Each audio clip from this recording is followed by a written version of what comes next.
What does it truly mean to be blessed?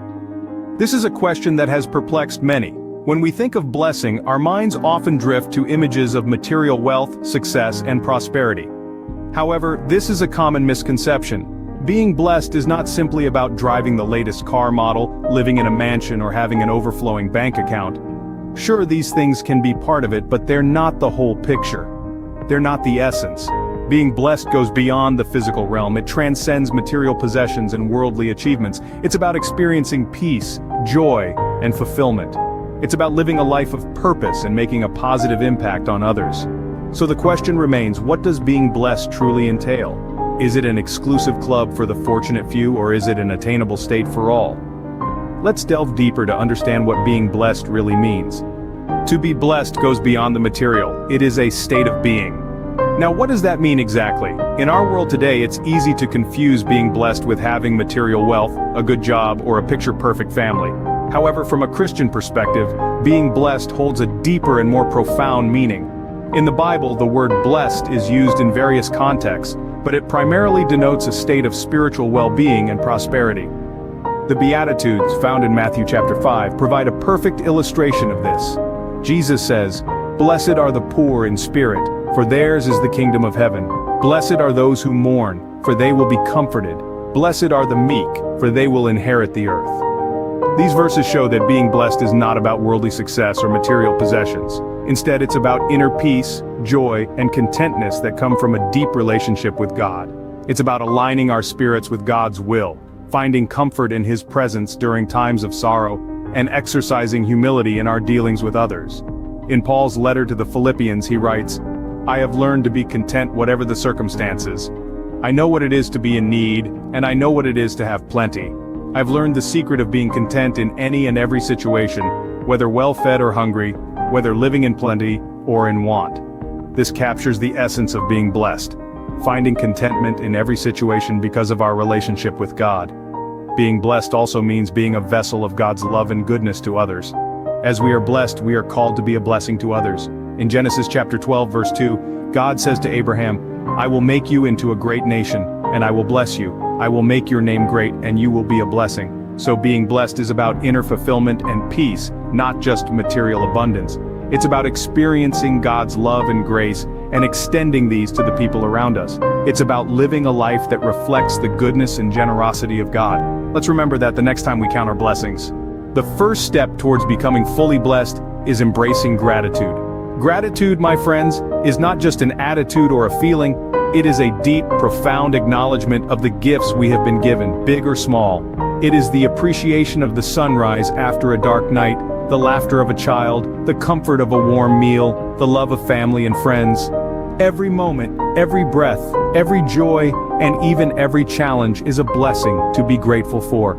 Imagine a life where you begin to see every encounter, every event, as an opportunity for gratitude. The world becomes less of a battlefield and more of a playground, less of a trial and more of a celebration. This is the power of gratitude. It allows us to see the good, the divine even, in all things. Gratitude is the lens through which we can truly see and appreciate the blessings in our lives. It shifts our focus from what we lack to the abundance that is already present. And in this shift, we begin to recognize the countless blessings around us. But the power of gratitude doesn't end there. It does something even more extraordinary. It enhances our overall well-being. Studies have shown that practicing gratitude can lead to feeling better about your life as a whole, experiencing more positive emotions, and even improving your physical health. Think of gratitude as a seed. When you plant it in your heart, it grows and blossoms into contentment, peace, and joy. It strengthens your relationships, deepens your faith, and brings you closer to your true self. Gratitude, however, is not a one-time event. It's a practice, a daily habit.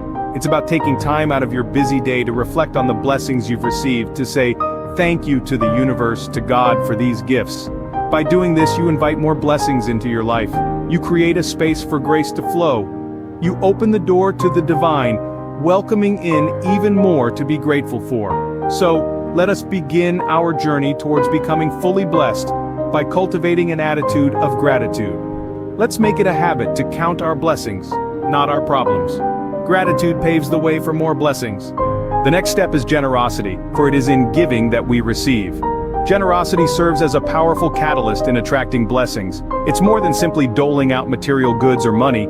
It's about sharing your time, talents, and even your heart to those who need it. It's about being open, about being willing to give without expecting anything in return. This is a concept that might seem counterintuitive, but it's a fundamental truth that permeates all aspects of life.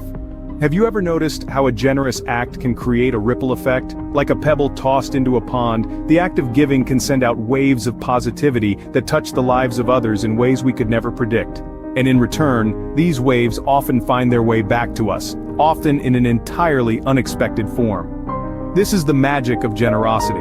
By giving, we're not just helping others, we're also helping ourselves. In the act of giving, we experience a sense of fulfillment, a sense of purpose, a sense of joy that can't be matched by any material wealth. We're building bridges, fostering relationships, and cultivating a sense of community. We're making the world a better place, one act of kindness at a time. Generosity also teaches us humility. It reminds us of our shared humanity, of our interconnectedness. It teaches us to value people over things, relationships over riches. It inspires gratitude, encourages empathy, and nurtures compassion. But remember, true generosity doesn't come with strings attached. It's not about giving with the expectation of getting something in return. It's about giving freely, giving wholeheartedly, giving because it's the right thing to do. And when we give in this way, we open ourselves up to the flow of blessings. Generosity is indeed a powerful force. It can transform lives, mend hearts, and bring about miracles. And the best part, we all have the capacity for it. It's a choice we can make, a path we can choose, a life we can live. So, let's choose generosity. Let's choose to give, to share, to inspire. Let's choose to be a blessing to others. And in doing so, let's attract blessings into our own lives. Generosity opens the door to unexpected blessings. Moving on to the fourth step towards becoming fully blessed, we delve into the profound act of embracing forgiveness. Forgiveness is an extraordinary tool, not only for healing past wounds but also for sparking transformation. It may not be easy, but it's a necessary step in our journey to attract blessings. Forgiveness means letting go of resentment and grudges we've held on to, often for far too long. It allows us to release the chains of past hurts and open our hearts to new possibilities and blessings. When we forgive, we're not saying that what happened was okay or that we forget. We're saying that we choose to release the power that the event or person has over us. By forgiving, we make a conscious decision to move on from the past, leaving behind the bitterness that can hinder our growth. It's about giving ourselves the freedom to live in the present, to focus on the here and now, and to look forward to the future with optimism. Forgiveness doesn't mean we have to reconcile with the person who hurt us. It doesn't mean we have to put ourselves back into a harmful situation. Instead, forgiveness is a personal act, a gift we give to ourselves. It's about releasing the burden of resentment that weighs us down, freeing us to live a more peaceful and joyful life. Forgiveness is also a spiritual practice. It enhances our spiritual well-being, bringing us closer to our higher selves and to the divine. It's a testament to our strength, our compassion, and our capacity for love. And when we practice forgiveness, we send a powerful message to the universe about our readiness to receive more blessings. Forgiveness is not a one-time act, it's a process, a journey. It takes time and patience, it takes courage and strength, but the rewards are immense. As we forgive, we heal. As we heal, we grow. And as we grow, we become more open to the blessings that life has to offer. Remember, forgiveness is not about the other person, it's about you. It's about your peace, your happiness, your growth. So choose forgiveness, choose peace, choose growth. Let go of the past and open your heart to the blessings of the present and the future. Forgiveness clears the path for more blessings, allowing us to fully embrace the life we were meant to live. Step 5 towards becoming fully blessed is faith. Faith, my dear audience, is not merely a belief. It's a profound trust in something far greater than us. It's the fundamental groundwork upon which we construct our lives. The strong base that enables us to stand upright, even when the world around us is trembling. In the Christian perspective, faith is an integral part of the journey towards being fully blessed. What makes faith so crucial? Now let's have a look at it this way. Picture embarking on a voyage without a map or a compass, clueless about your destination or the way to get there. Sounds intimidating, doesn't it? That's the moment where faith steps in. It serves as our compass, our guide, assuring us that even though we can't see the entire path ahead of us, we can rely on God's plan and promises. Admit it, life can be hard. There are instances when we feel lost, puzzled, or swamped, times when we question the reason behind certain occurrences. But it's during these challenging moments that faith becomes our ray of hope. It prompts us to trust in the process, to believe that even in our darkest hours, God is there with us, guiding, comforting, and leading us towards a future abundant with blessings. Faith about knowing all the answers. It's about trusting that the answers will appear in God's perfect timing. It's about surrendering our urge for control and letting God take the reins. It's about recognizing that we are a part of a bigger plan, a divine design, and that each step we take, each test we face, is a part of that scheme. So what's the way to nurture faith? By fostering our relationship with God, by dedicating time to prayer and introspection, by delving into the teachings of the Bible, by seeking fellowship with those who share our faith, and by leading a life that mirrors our belief in God's love, mercy, and grace. Faith is our anchor, making us resilient and receptive to blessings. It allows us to withstand life's tempests with grace and courage. It aids us in looking beyond our present situations and in welcoming the promise of a blessed future.